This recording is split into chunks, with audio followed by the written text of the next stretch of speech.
Dati, nung bata ako, ang salitang Saudi ay kaakibat ng isang abroader na tatay. Kaakibat ng balikbayan box. Kaakibat ng remittance.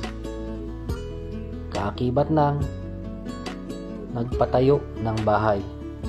At kaakibat ng gumanda ang buhay dahil sa Saudi. Oo nga tama pala lahat ng mga sabi nila. Dahil ako nga ay mahigit ng 5, pa-6 na bilang isang abroader na tatay. Nagpadala na din ako ng ilang balikbayan box. At kada buwan, lagi akong merong remittance panggastos ng pamilya sa Pinas. Last 2021 nga, natapos na yung pinatayo naming apartment. Isang pinto pa nga lang.